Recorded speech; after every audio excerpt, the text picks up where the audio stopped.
The Little Green Frog. Chapter 2. Goodbye to China. Dr. Forster sat in the living room talking to his wife. Molly, I'm afraid that we will have to send Biddy back to England before long. She's been sick so much, and she can't seem to get well in this heat and in the city.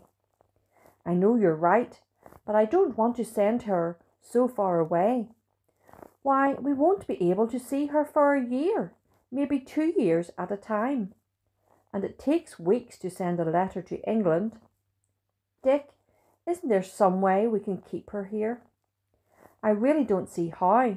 Just think, when she goes back to England, she can have a good teacher, lots of room to play, healthy food and clean air.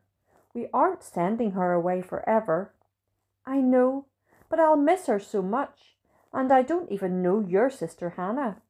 She didn't seem to like children when I saw her in England just before we left.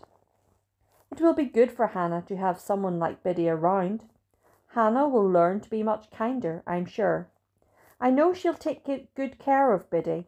And really, the only way that we could stay with Biddy is by going back to England too. Oh, we can't do that, said Mrs. Forster quickly. She thought of all the sick Chinese people who came to their clinic for help. If the Forsters left, who would give them medicine? And who would tell them about the God who loved them? No, I suppose the only thing to do is to send Biddy back to England. I hope she understands. The next morning at breakfast, Biddy listened to her mother, her eyes wide with surprise. Mother was telling her about England, about Aunt Hannah, and about the long boat trip she would be taking to get to England. Aunt Hannah is eager to see you, Mrs. Forster was saying, and you will like England so much. You'll like the big yard to play in, and there are all kinds of flowers. You'll live out in the country. You won't have to listen to all the city noise, and it won't be so hot there in the summer, and you'll have lots of friends. I think I'd like to go, said Biddy.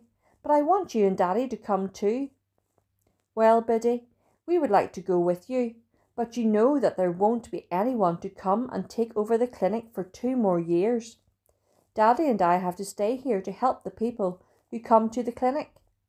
Then you come. Daddy is the doctor. He can stay. But if I go, Daddy will have to stay all alone. There is too much work for him to do by himself. He would have to spend all of his time just being a doctor and wouldn't have time to tell people about Jesus. You don't want to be selfish, do you? Would you rather keep your mummy all to yourself or share me with the other people who need me? I want you, Mummy, Biddy cried. Those Chinese don't need you. They can get someone else to help them. Amma tried to stop crying. England is a good place, I think. There is much money there, and gold. Really? For everybody? Oh, I think all are rich in England. I'll make a lot of money when I get there and send it to Mummy and Daddy to build a hospital. There's no place for the sick people to stay. Then Daddy can do operations. She stopped. She would miss Amma. I wish you could come with me and tell me stories, Amma.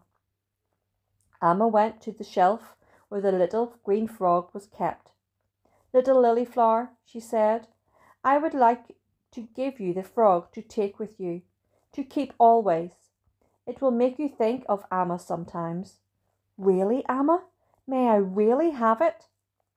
Playing with it can give a small lily flower happiness on dark days. You may have the frog. Then it was time to start packing for the long trip to England. Biddy took her long Chinese clothes so that the boys and girls in England could see how Chinese people dressed, and she took her Chinese books so that they could see the strange writing. I know you'll tell people about China, Biddy, but what else will you tell the people in England? Asked Mrs. Forster. I'll tell them about the clinic, Biddy answered. And what else?